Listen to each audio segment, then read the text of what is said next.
नमस्कार साथियों, ज्ञान मित्रा में आप सबका स्वागत है। तो एसएससी एमटीएस एग्जाम जो अभी शुरू हो चुका है, इसका 6 फरवरी को जो एग्जाम हुआ उसके सारे शिफ्ट के यानी कि तीनों शिफ्ट के हम लोग अभी क्वेश्चन करने वाले हैं। ठीक है, इसमें 80+ क्वेश्चन है। तो चलिए वीडियो को शुरू करते हैं। पहला क्वेश्चन पूछा गया था कि भारतीय संविधान के किस अनुच्छेद में, किस आर्टिकल में राष्ट्रपति के महाभियोग इम्पीचमेंट के बारे में उल्लेख किया गया है। तो आप लोगों को सबको पता है कि राष्ट्रपति का जो महाभियोग क्या चलाया जाता है वो अनुच्छेद 61 के अंतर्गत चलाया जाता है। ठीक है, अच्छा, राष्ट्रपति से रिलेटेड जितने भी जो अनुच्छेद है वो सब यहाँ पे लिखा हुआ है, आप लोग एक बार देख लीजिए। ठीक है, अनुच्छेद 55 में क्या, राष्ट्रपति के निर्वाचन की जो रीति होता है यानी कि आनुपातिक प्रतिनिधित्व प्रणाली के द्वारा किया जाता है। 56 में क्या बोला गया है कि राष्ट्रपति का कार्यकाल यानी कि जिस डेट से वो पद में शपथ लेंगे उससे 5 साल तक। ठीक है, अनुच्छेद 57 बोला गया है पुनर्निर्वाचन के लिए पात्रता, यानी कि फिर से अगर राष्ट्रपति का निर्वाचन किया जाएगा तो उसके लिए पात्रता। अनुच्छेद 58 में बोला गया है राष्ट्रपति पद की योग्यता यानी कि 35 वर्ष और लोकसभा सदस्य होना अनिवार्य है। अनुच्छेद 59 में कहा गया है कि राष्ट्रपति के पद के लिए शर्तें, क्या क्या शर्तें होते हैं वो सारे 59 में बताया गया है। अनुच्छेद 60 जो अभी राष्ट्रपति द्वारा शपथ, ठीक है, राष्ट्रपति द्वारा शपथ अनुच्छेद 60 में, और राष्ट्रपति का महाभियोग इम्पीचमेंट के बारे में 61 में जो आपको क्वेश्चन में पूछा गया था 61। अनुच्छेद 62 राष्ट्रपति पद में रिक्त को भरने के लिए चुनाव कराने का समय, इसमें टाइमिंग को बताया गया है। ठीक है, 62 में। और 71 में क्या बोला गया कि राष्ट्रपति के चुनाव से संबंधित या उससे जुड़े विवाद की जांच के लिए अनुच्छेद 71 में बताया गया है। अनुच्छेद 72 में क्या बताया गया है कि राष्ट्रपति की क्षमादान, अगर किसी को मौत की सजा हो जाती है तो उसका सजा को माफ करना या फिर उस सजा को कम करना अनुच्छेद 72 में बताया गया है। ये राष्ट्रपति को पावर दिया गया है 72 में। ठीक है, अनुच्छेद 74 में क्या बताया गया कि राष्ट्रपति को सहायता और सलाह के लिए मंत्रिपरिषद यानी कि प्रधानमंत्री के साथ इसको सलाह विमर्श किया जा सकता है। अनुच्छेद 78 में बताया गया कि राष्ट्रपति को जानकारी देने के लिए प्रधानमंत्री के कर्तव्य। अनुच्छेद 85 में संसद के सत्र सत्रावसान और लोकसभा को भंग करने की शक्ति प्रदान किया गया, किसमें, अनुच्छेद 85 में। अच्छा, अनुच्छेद 123 में क्या बताया गया है, अनुच्छेद 123 में राष्ट्रपति के अध्यादेश, ठीक है, को जारी करने का शक्ति प्रदान किया गया है 123 में। अनुच्छेद 352 से लेकर के 360 तक आप लोग को पता होगा राष्ट्रपति शासन, राष्ट्रपति शासन और वित्तीय आपातकाल, ये तीनों के बारे में बताया गया है 352 से लेकर के 60 के बीच में। ठीक है, तो ये सब आप लोग एक बार देख लेना। चलिए, नेक्स्ट क्वेश्चन पूछा गया क्या, तेल एवं प्राकृतिक गैस आयोग ONGC की स्थापना किस वर्ष हुआ था। और आप लोग को सबको पता होगा कि इसका स्थापना 1956 में किया गया था। ठीक है, नेक्स्ट क्वेश्चन जो पूछा गया था कि योजना आयोग के संदर्भ में निम्नलिखित कथनों पर विचार करना, और आपको 2 कथन दे रखा था। ठीक है, कौन कौन सा, तो योजना आयोग की स्थापना 1950 में हुई थी और योजना आयोग का प्रमुख राष्ट्रपति होता है। देखिए, योजना आयोग का जो स्थापना हुआ था तो 1950 में हुआ था, ना कि 1952 में हुआ था, तो ये तो गलत हो जाएगा, पहला तो गलत है। और योजना आयोग का जो प्रमुख होता है वो राष्ट्रपति नहीं होता, वो होता प्रधानमंत्री, तो ये भी गलत हो जाएगा। यानी कि दोनों ही कथन गलत है, ना तो 1 ना तो 2, इसका डी नंबर का करेक्ट आंसर हो जाएगा। ठीक है, तो इसका आंसर क्या हो जाएगा, डी नंबर का। चलिए, नेक्स्ट क्वेश्चन पूछा गया था the greatest my on story. देखिए, the greatest my on story के लेखक कौन है। देखिए, ये जो है ना, माइक टायसन कि जो सबसे मजबूत प्रतिद्वंदी बोला जाता था किसको, मोहम्मद अली को। ठीक है, ये बॉक्सर है, माइक टायसन भी बॉक्सर था और मोहम्मद अली भी। तो मोहम्मद अली के द्वारा अपनी जीवनी, अपना जो खुद का जो जीवनी लिखा गया था उसका नाम था the greatest my on story. ठीक है, और ये किसके द्वारा लिखा गया है, अपना जीवनी बायोडाटा लिखा गया है किसके द्वारा, मोहम्मद अली के द्वारा। ठीक है, तो इसका करेक्ट आंसर क्या हो जाएगा, मोहम्मद अली। चलिए, नेक्स्ट क्वेश्चन है कि 2019 में जारी 20 रुपये के नए जो सिक्के लाया गया था 2019 में, उसका कुल वजन पूछा गया था। और आपको पता होगा कि उसका जो कुल वजन था 8.54 ग्राम, यही होगा इसका करेक्ट आंसर। ठीक है, 8.54 ग्राम इसका सही जवाब हो जाएगा। चलिए, नेक्स्ट क्वेश्चन पूछा गया था। देखिए, जल्दी जल्दी इसलिए कर रहे हैं कि 80+ क्वेश्चन हमको करना है। ठीक है, तो चलिए, अगला क्वेश्चन है state bank of Mysore, 1 minute. ठीक है, स्टेट बैंक ऑफ मैसूर, चलिए ठीक है, स्टेट बैंक ऑफ मैसूर का भारतीय स्टेट बैंक में विलय किस वर्ष हुआ था। तो देखिए, स्टेट बैंक ऑफ मैसूर को स्टेट बैंक SBI में विलय कर दिया था 2017 में। कब किया गया था, तो 2017 में किया गया था। चलिए, देखिए, जो बैंकों का जो विलय हुआ था ना 2017 से लेकर के 2019 तक चला था इस तरह से। ठीक है, तो उसके बाद भी कुछ कुछ हुआ था, लेकिन जो मैक्सिमम बैंक जो हुआ था वो हुआ था 2017 से लेकर के 2019 के बीच में। चलिए, स्टील के बाद दुनिया का सबसे ज़्यादा उपयोग किया जाने वाला जो दूसरा जो धातु है वो कौन सा है, वो है एल्यूमिनियम। स्टील के बाद एल्यूमिनियम का यूज़ किया जाता है। चलिए, नेक्स्ट क्वेश्चन है मेगास्थनीज किसके राजदूत थे। ठीक है, हिस्ट्री से क्वेश्चन पूछा गया था। मेगास्थनीज जो थे वो थे सेल्यूकस निकोटर का राजदूत था। ठीक है, और ये जो सिलिकस निकोटर जो था ये किसका राजदूत था, आप लोग कमेंट में बताइए, ठीक है। चलिए नेक्स्ट क्वेश्चन है, क्रिकेट में पॉपिंग, आप लोग देखे होंगे, क्रिकेट आप लोग सबको खेलते होंगे, देखे होंगे, ठीक है। तो पॉपिंग शब्द का यूज किया जाता है, ये क्या होता है, देखिए इसको समझिए। ये रहा क्रीज यानी कि पिच में यहाँ पे 3 विकेट होता है, इधर 3 विकेट होता है, एक तरफ से बॉलर बॉलिंग करता है, एक तरफ से बैटिंग करता है। तो ये जो एरिया है यहाँ से यहाँ तक का, यहाँ से यहाँ तक दोनों तरफ, ठीक है, इसी को बोला जाता है, ये जो एरिया होता है इस एरिया को ही बोला जाता है पॉपिंग, ठीक है, यहाँ से यहाँ तक का दोनों तरफ में, ठीक है। और इसको बोला जाता है कहाँ, और ये कहाँ पे होता है, क्रीज, जिसको बोला जाता है क्रीज। इसका आंसर क्या हो जाएगा, क्रीज। किसके लिए किया जाता है, तो क्रीज के लिए किया जाता है, ठीक है। चलिए नेक्स्ट क्वेश्चन है, निम्नलिखित में से किस खिलाड़ी को आमतौर पर हेलमेट पहनने की आवश्यकता नहीं होती है। तो हेलमेट पहनने की आवश्यकता विकेट कीपर का होती है, बेसबॉल कैचर का भी होता है, और गोलकीपर का भी होता है। क्रिकेट में बॉलर कभी बॉलिंग हेलमेट पहन के बॉलिंग नहीं करता, ठीक है। इसका आंसर क्या हो जाएगा, बॉलर। लक्षद्वीप समूह किस महासागर में स्थित है, महासागर या फिर सागर में स्थित है, तो ये अरबियन सागर में स्थित है। कहाँ है, अरबियन सी में स्थित है, ठीक है। ये रहा भारत का मैप का निचला हिस्सा, इधर है अंडमान निकोबार द्वीप और इधर है लक्षद्वीप, यहाँ पे इस जगह पे, और ये पड़ जाता है कहाँ पे, अरब सागर में, ये पड़ जाता है बे ऑफ बंगाल में, ठीक है। चलिए नेक्स्ट क्वेश्चन है, महामस्तकाभिषेक, ठीक है, महामस्तकाभिषेक कार्यक्रम मुख्य रूप से किस राज्य में किया गया। ये किया गया था कहाँ पे, कर्नाटक में किया गया था। आंसर क्या हो जाएगा, कर्नाटक। नेक्स्ट क्वेश्चन है, वर्ष 1932 में महात्मा गांधी द्वारा किस आंदोलन को दोबारा शुरू किया गया था। आप लोग को पता होगा कि सविनय अवज्ञा आंदोलन को महात्मा गांधी के द्वारा वर्ष 1932 में फिर से शुरू किया गया था। कहाँ गया, सविनय अवज्ञा आंदोलन, ठीक है, इसका करेक्ट आंसर हो जाएगा।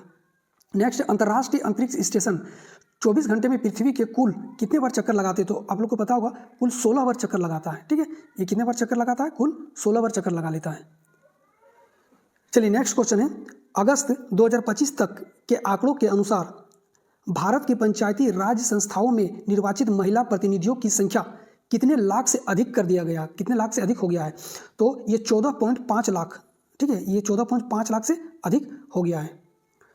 चलिए नेक्स्ट क्वेश्चन है, उत्तराखंड में महाकुंभ मेले का आयोजन कहाँ किया जाता है। उत्तराखंड में कहाँ पे किया जाता है, तो हरिद्वार में किया जाता है, उत्तराखंड में। नेक्स्ट क्वेश्चन है, लाहौर में शालीमार बाग, ठीक है, लाहौर में शालीमार बाग का निर्माण किस मुगल सम्राट ने किया था। तो शालीमार शाहजहां, सा याद रख लो, शालीमार कहाँ क्या हो जाएगा, इसका क्या गया था, शाहजहां के द्वारा। फेफड़ों में ऑक्सीजन युक्त रक्त देखिएगा यहाँ पे, यानी कि ऑक्सीनेटेड ब्लड जो है रक्त बाएं या लेफ्ट एट्रियम में किसके द्वारा जाता है। आप लोग को पता होगा ये किसके द्वारा जाता है, तो वेन के द्वारा। जहाँ देखिए ऑक्सीजन युक्त यानी कि ऑक्सीनेटेड यानी कि ऑक्सीजन के साथ जो ब्लड होता है वो होता है, देखिए जो भी वेन होता है ये हमेशा इम्प्योर ब्लड को लेके जाता है, इम्प्योर ब्लड। और जो आर्टरी होता है, ठीक है, आर्टरी ये प्योर ब्लड को लेके जाता है। लेकिन यहाँ पे फेफड़ा के कंडीशन में क्या होता है, जो ऑक्सीजनेटेड ब्लड जो होता है उसको लेके जाना चाहिए था आर्टरी के द्वारा, लेकिन ये जाता है वेन के द्वारा। कौन सा वेन, तो जो स्टडी ऑफ फेफड़ा जो होता है उसको पल्मोनोलॉजी कहा जाता है, ठीक है।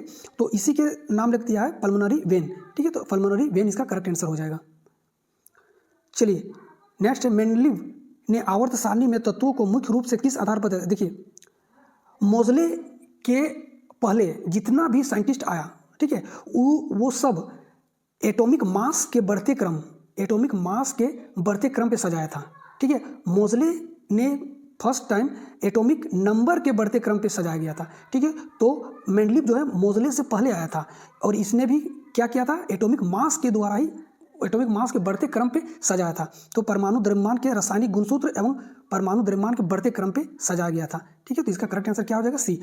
मोज़ले से पहले जितना भी आया सब एटॉमिक मास मोज़ले, और उसके बाद सब एटॉमिक नंबर, ठीक है। तो इसका करेक्ट आंसर क्या हो जाएगा, समान रासायनिक गुण और परमाणु द्रव्यमान। चलिए नेक्स्ट क्वेश्चन है, जब कच्चा माल को संसाधित करके मूल्यवान उत्पाद में बदला जाता है तो यह गतिविधि किस क्षेत्र के अंतर्गत आता है। देखिए कच्चा माल, अब यहाँ पे देख लो 3 क्षेत्र में हम लोग जो अर्थव्यवस्था है भारत का 3 क्षेत्र में बांटा गया, प्राइमरी, प्राथमिक, द्वितीयक और तृतीयक। इसको जरा अच्छा समझो।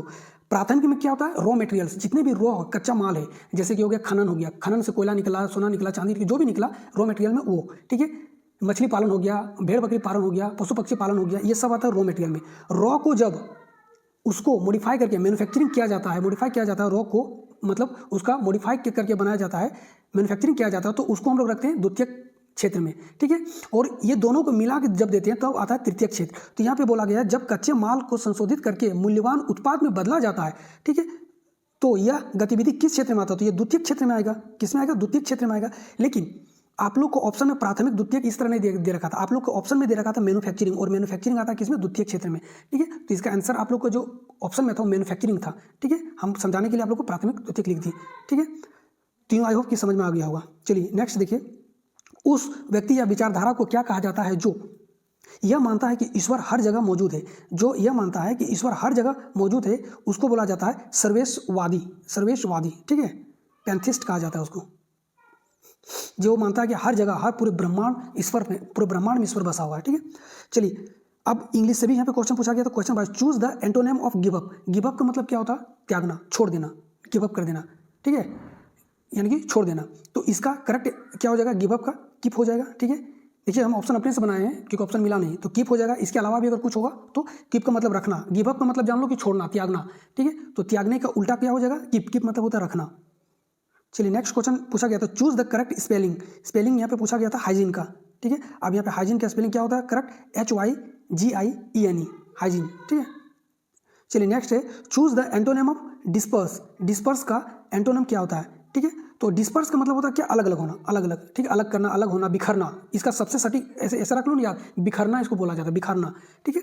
तो डिस्पर्स का मतलब होता है बिखरना, और बिखरना का मतलब क्या होता है, जब एक जगह सब आ जाता है तो गैदर होता है, गैदरिंग करते हैं हम लोग, ठीक है। तो इसको, इसका क्या हो जाएगा, इसका अपोजिट गैदरिंग हो जाएगा, गैदर, ठीक है। नेक्स्ट क्वेश्चन है, fill the blanks with the correct word, ठीक है। अब यहाँ पे एक वर्ड दे रखा था, आप लोग एक सेंटेंस दे रखा था, आपको भरना था।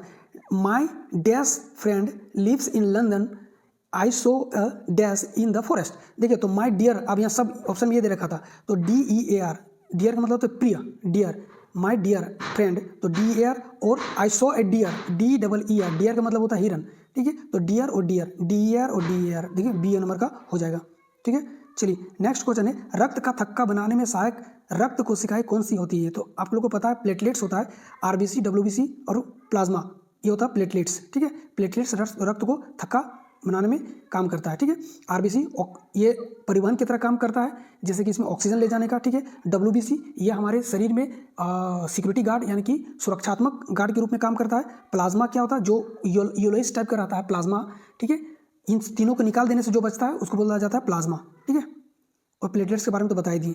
बाजार मूल्य, मार्केट प्राइस पर आधारित GDP से साधन लागत यानी कि फैक्टर कॉस्ट पर आधारित GDP प्राप्त करने के लिए किसे घटाया जाता है। तो इसको प्राप्त करने के नेट इनडायरेक्ट टैक्स, देखिए ये इकोनॉमिक्स उतना अच्छा से हमको नहीं आता है, ठीक है। तो आप लोग याद कर लीजिए, नेट इनडायरेक्ट टैक्स, ठीक है, इसका करेक्ट आंसर है। चलिए नेक्स्ट क्वेश्चन है, choose the antonym of depressed. Depressed का मतलब क्या होता है, डिप्रेस्ड का मतलब क्या होता है, चिंता, दुख, इस तरह होता है ना। डिप्रेस में चला गया नहीं बोला जाता है, तो डिप्रेस्ड का मतलब चिंता, दुख, इस तरह से कुछ होता है। तो इसी का उल्टा एंटोनिम पूछा गया, उल्टा क्या हो जाएगा, चेयरफुल, ठीक है। चेयरफुल इसका करेक्ट आंसर हो जाएगा। उल्लास, खुशी।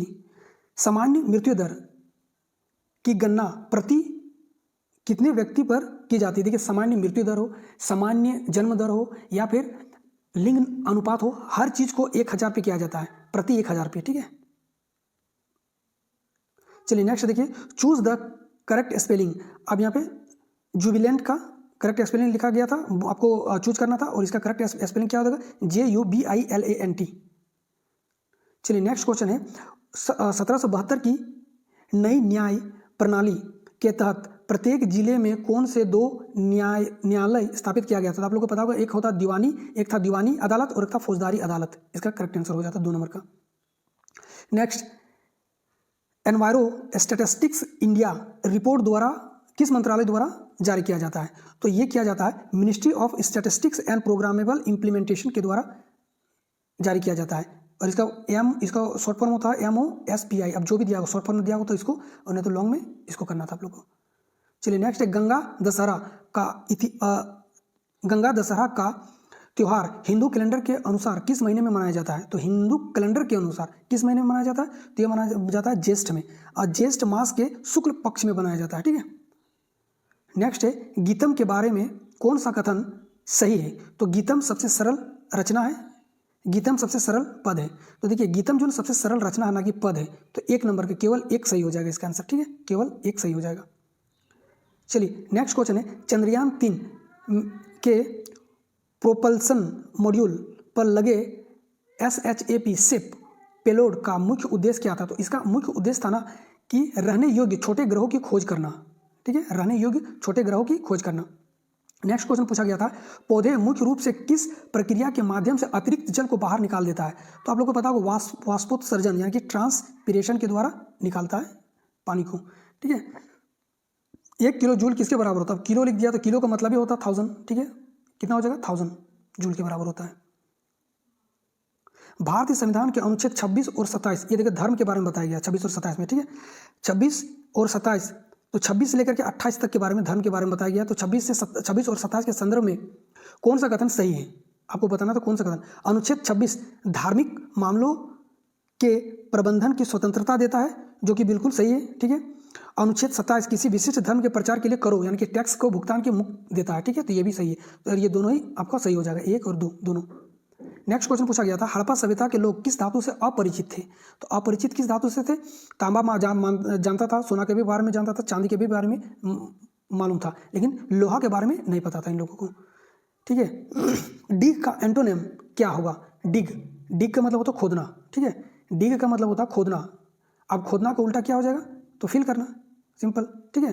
ब्रेक मतलब तोड़ना, बेरी मतलब नहीं होगा, प्लोन, ठीक है, तो इसका हो जाएगा आंसर क्या हो जाएगा? फिल करना हो जाएगा, फिल।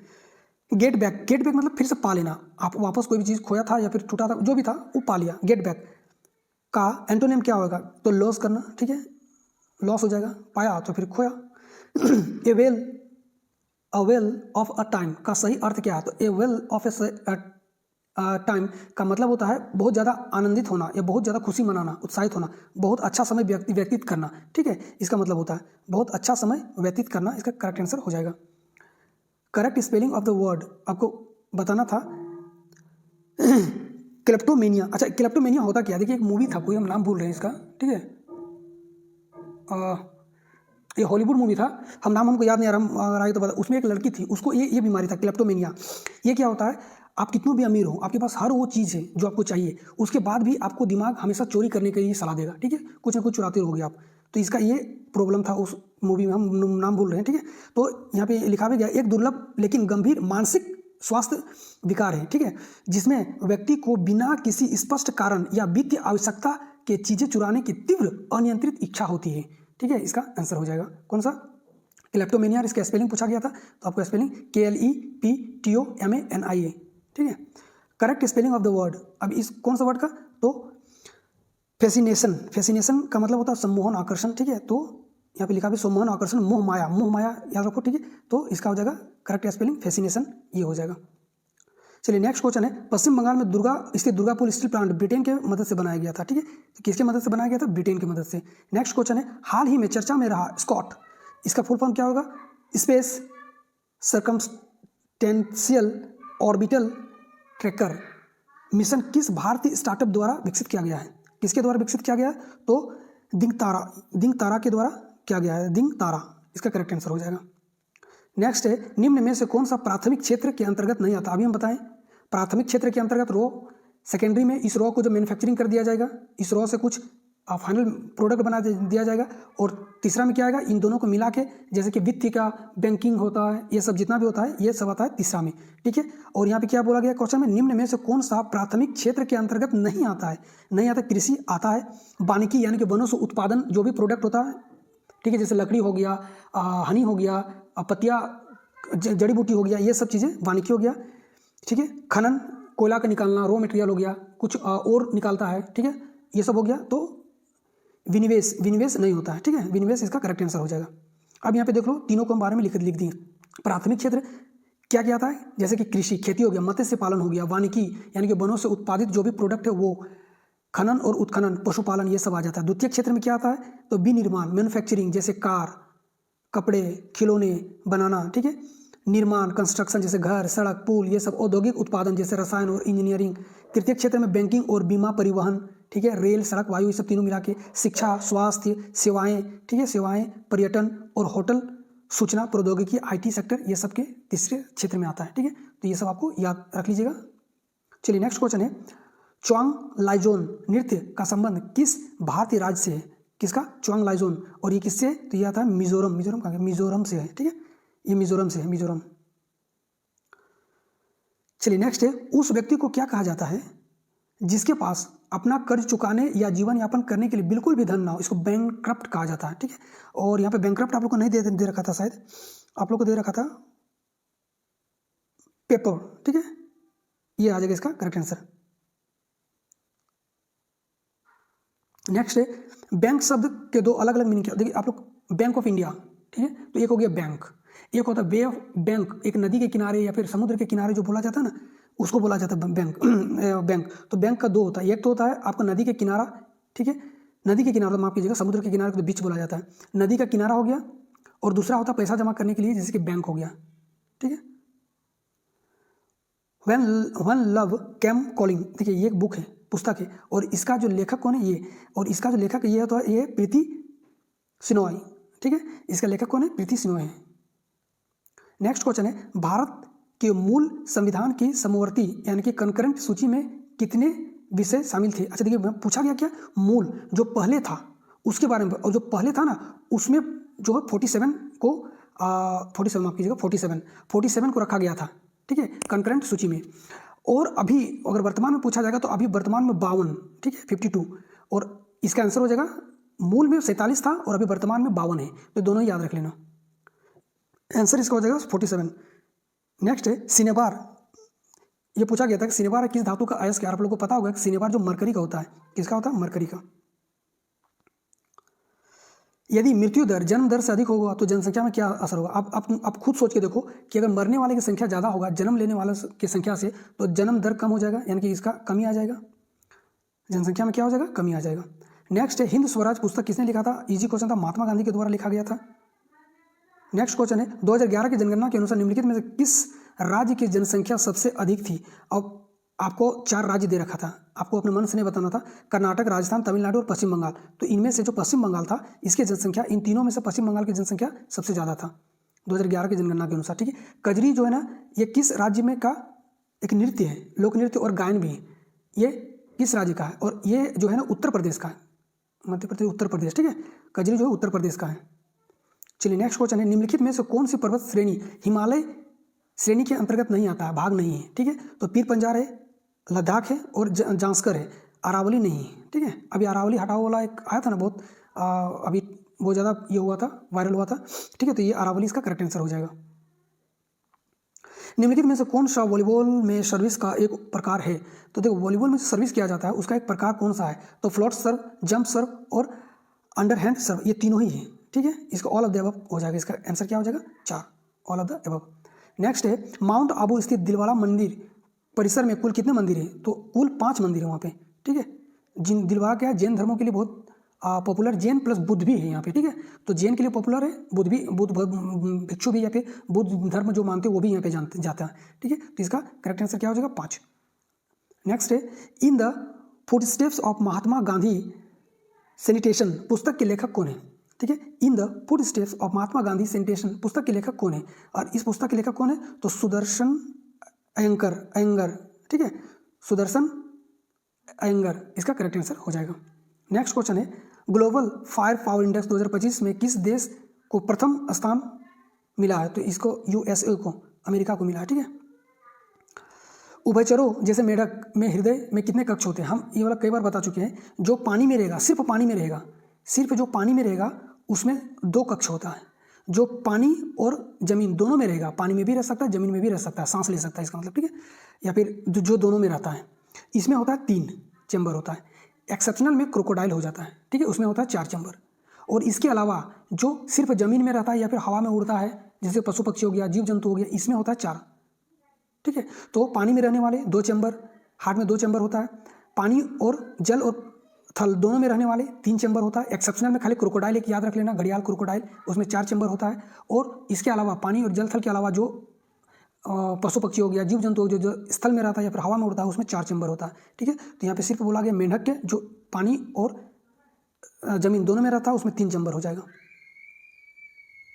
चलिए नेक्स्ट है निम्नलिखित में से कौन सा नृत्य नागालैंड का एक प्रसिद्ध नृत्य लोक नृत्य है।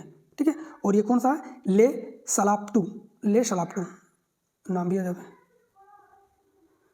चलिए नेक्स्ट क्वेश्चन है 13 अप्रैल 1919 को भारत इतिहास में किस घटना के रूप में जाना जाता था? आप लोग को पता होगा 13 अप्रैल 1919 को जालियांवाला हत्याकांड हुआ था। ठीक है, आप लोग कमेंट में बताइएगा कि गोलियां किसने चलाया था और किसके ऑर्डर पे चलाया था। ये दोनों नाम बहुत इंपॉर्टेंट है। ठीक है, गोलियां किसने चलाया था और किसके ऑर्डर पे चलाया था। ठीक है, किसके ऑर्डर पे, जो देखो चलाने वाला तो बहुत सारा था, लेकिन इसको लीड कौन कर रहा था और गोलियां चलाने का आदेश कौन दिया था, ये दोनों बताना आपको। ठीक है,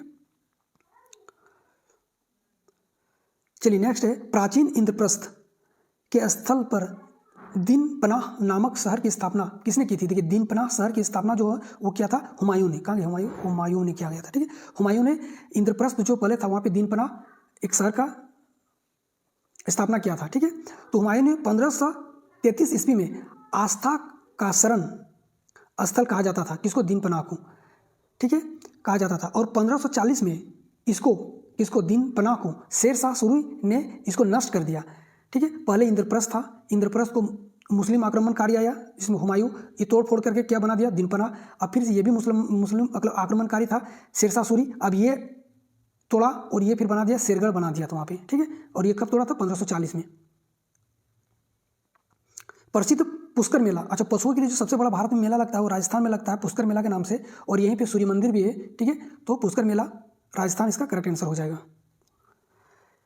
दिमासा जनजाति द्वारा मनाया जाने वाला बुशु उत्सव मुख्य रूप से भारत के किस राज्य में मनाया जाता है? तो बुशु जो उत्सव है और ये दिमासा जनजाति के द्वारा बनाया जाता है, तो ये बनाया जाता है, आप लोग को एक ही ऑप्शन में था, असम शायद दिया हुआ था, लेकिन असम और नागालैंड अब दोनों याद रख लो, ये दोनों में ही बनाया जाता है। ठीक है, नागालैंड में अगर पूछ देगा तो आप लोग को दिक्कत ना हो जैसे।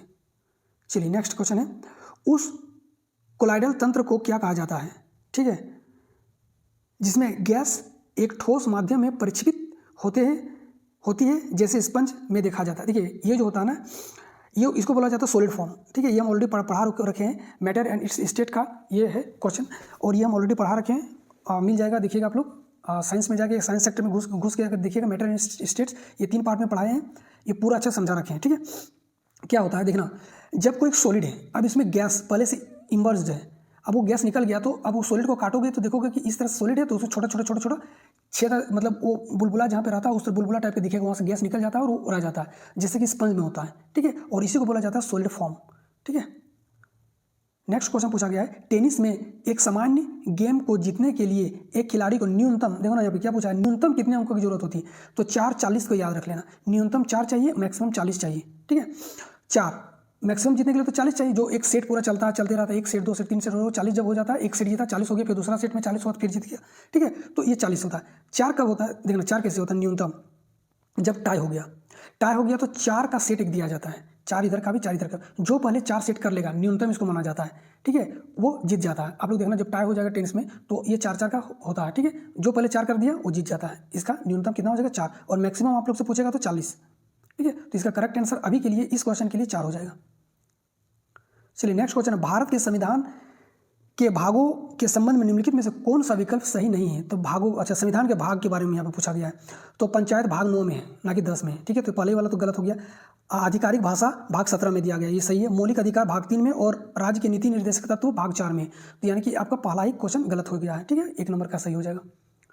चलिए नेक्स्ट है, किसी वस्तु की गतिज ऊर्जा में वृद्धि होगी यदि उसकी डैश में वृद्धि होगी, तो उसके किस में, तो गतिज ऊर्जा बराबर होता है हाफ mv², या तो बेग में होगा या फिर मास में अगर होगा तो वृद्धि होगा। तो मास तो दे नहीं रखा, बेग दे रखा, बेग में अगर वृद्धि हो जाएगा तो इसका करेक्ट आंसर हो जाएगा। 1 मिनट, द्रव्यमान भी दे रखा है यहाँ पे। अच्छा ये देखिए, ये ऑप्शन जो है ना यहाँ पे गलत है, द्रव्यमान आपको नहीं दे रखा था। ठीक है, ये बेग ही दे रखा था, यहाँ पे कुछ और होगा। ठीक है, द्रव्यमान यहाँ पे नहीं होगा, या फिर अगर द्रव्यमान भी दिया रहेगा तो ये द्रव्यमान, अगर मास को भी हम लोग बढ़ा रहे हैं तो भी बढ़ेगा। आप खुद ही देख लो ना, काइनेटिक एनर्जी बराबर होता है हाफ mv², ये और ये दोनों डायरेक्टली प्रोपोर्शनल है, तो मास को अगर बढ़ाएंगे तो काइनेटिक एनर्जी बढ़ेगा, अगर वेलोसिटी को बढ़ा दें तो काइनेटिक एनर्जी बढ़ेगा। ठीक है, तो आप लोग इसको अभी इस क्वेश्चन के लिए दोनों ही याद कर लो। ठीक है, वेग और ये दोनों ही होगा। ठीक है,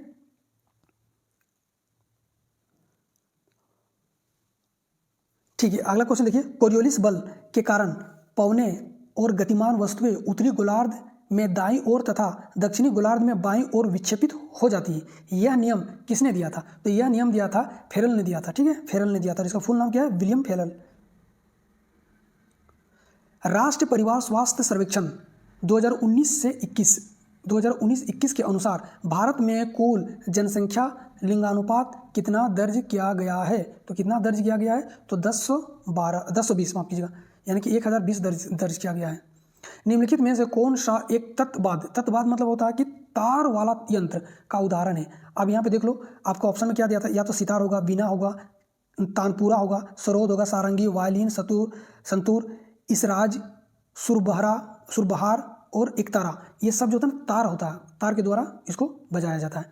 तो यहाँ पे क्या, तबला तो बजाया, ठोक पीट के बजाया जाता है, बांसुरी फूंक के बजाया जाता है, शहनाई भी फूंक के बजाया जाता है, सितार इसका करेक्ट आंसर हो जाएगा। इसके अलावा भी ये सब याद रख लेना, ठीक है। चलिए नेक्स्ट क्वेश्चन है, एड्रेनलिन हार्मोन जिसे फाइट और फ्लाइट हार्मोन के नाम से जाना जाता है। तो देखिए किडनी जो होता है हम लोग का, इस तरह से किडनी जो होता है दोनों तरफ इस तरह से और इस तरह से, इसके ऊपर में एक इस तरह से ट्रेंगल शेप का, लगभग ट्रेंगल टाइप का इस तरह से एक ग्लैंड होता है। इस ग्लैंड को बोला जाता है एड्रेनलिन ग्लैंड, और इसी ग्लैंड से निकलता है एड्रेनलिन हार्मोन निकलता है, और ये ग्लैंड कौन सा होता है? एड्रिनल ग्लैंड होता है, ठीक है। इसका करेक्ट आंसर क्या हो जाएगा? Adrenal gland.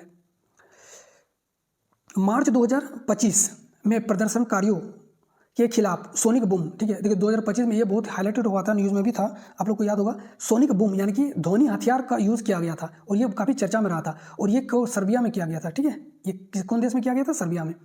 चलिए नेक्स्ट क्वेश्चन है, कोलकाता बंदरगाह का भार कम करने के लिए 105 किलोमीटर दूर हुगली नदी के तट पे, मुहाने पे एक सहायक बंदरगाह बनाया गया है। उसका नाम क्या है? और हुगली नदी के मुहाने पे क्या है? हल्दिया है, और ये हल्दिया बंदरगाह के नाम से इसको जाना जाता है, ठीक है। इसका करेक्ट आंसर क्या हो जाएगा? हल्दिया बंदरगाह। नेक्स्ट क्वेश्चन है, जैन धर्म के अनुसार सम्यक चरित्र का क्या अर्थ है? तो जैन धर्म में त्रिरत्न के नाम से जाना जाता है। कौन कौन सा? तो एक तो होता है आपका सम्यक दर्शन का मतलब होता है सही आस्था, दूसरा है सम्यक ज्ञान यानी कि सही ज्ञान, और तीसरा है सम्यक चरित्र यानी कि सही आचरण। जैन धर्म बोलता है कि जो आत्मा होता है इसको कर्मों से मुक्त जब हम लोग कर देते तो मोक्ष की प्राप्ति कर लेते हैं, ठीक है। और इसी मोक्ष के प्राप्ति के लिए इन 3 रत्नों को यानी कि सामिक दर्शन, सामिक ज्ञान और सामिक चरित्र जो अपना लेता है उसको कहा जाता है कि कर्मों से मुक्त होकर के मोक्ष की प्राप्ति कर लेता है। ये जैन धर्म का कहा जाता है, ठीक है। तो यहाँ पे हम लोग को पूछा गया था क्या? सामिक चरित्र का मतलब जो आपका चरित्र सही हो, अच्छा चरित्र, सही आचरण, ठीक है। यानी कि इसका आंसर क्या हो जाएगा? सही आचरण हो जाएगा। बाकी और जो 2 है उसको भी याद रख लेना, आगे पूछा जा सकता है। नेक्स्ट क्वेश्चन पूछा गया था, भारत ने किस वर्ष तक अपनी स्थापित पवन ऊर्जा क्षमता को बढ़ाकर लगभग 104 गीगावाट तक करने के लक्ष्य रखा है? और ये 2030 ठीक है। इसका करेक्ट आंसर हो जाएगा 2030। नेक्स्ट क्वेश्चन है, 1950 से 51 के दौरान भारत के सकल घरेलू उत्पाद यानी कि उत्पाद जीडीपी में औद्योगिक क्षेत्र का लगभग कितना योगदान था? कहाँ? 1950-51 में पूछा गया था। तो उस समय जो था जीडीपी में कितना, औद्योगिक क्षेत्र का कितना, तो उस समय देखिए औद्योगिक क्षेत्र उतना ज़्यादा नहीं था, ये था कितना? तो आप लोग को ऑप्शन में ये देखिए, ये ऑप्शन तो बनाया गया है मेरे द्वारा, ठीक है। आप लोग को ये याद रखना है 11.8 से लेकर के 13.8 के बीच में था, ठीक है। अब इसी रेंज में जो भी आप लोग का ऑप्शन में दिया होगा उसको आप लोग को टिक करना था। यहाँ पे जो है यहाँ 12 हो जाना चाहिए इसका, ठीक है। प्रोबा 3 मिशन में शामिल 2 उपग्रह का नाम क्या था? तो प्रोबा 3 में कोरोनाग्राफी और ऑकल्टर, ठीक है। ये 2 आप लोग को याद रख लेना है। इसके बारे में यहाँ पे बताया गया है, आप लोग एक बार देख लीजिएगा। विजया बैंक और देना बैंक का बैंक ऑफ बड़ौदा में विलय, हम बोले थे 2017 से लेकर के 2019 में बहुत ज़्यादा बैंकों का विलय हुआ है, ठीक है। इसका आंसर क्या हो जाएगा? 2019। विजया बैंक और देना बैंक बड़ौदा बैंक में मिल गया था, वो 2019 में हुआ था, ठीक है। 1600 ईस्वी में ईस्ट इंडिया कंपनी को रॉयल चार्टर्ड किसने प्रदान किया? देखिए 1600 ईस्वी में जो है ना रॉयल चार्टर्ड जो था वो क्वीन एलिजाबेथ प्रथम ने के द्वारा दिया गया था। इसका आंसर हो जाएगा। तो ये आज का लास्ट क्वेश्चन था, ठीक है। 84 क्वेश्चन तीनों शिफ्ट का मिला है मुझे। गाइस तो वीडियो कैसा लगा आप लोग जरूर बताइएगा। अगर वीडियो अच्छा लग रहा है तो प्लीज़ वीडियो को लाइक, शेयर और सब्सक्राइब कर लीजिएगा चैनल को। वीडियो देखने के लिए थैंक यू। तब तक के लिए जय हिंद, जय भारत।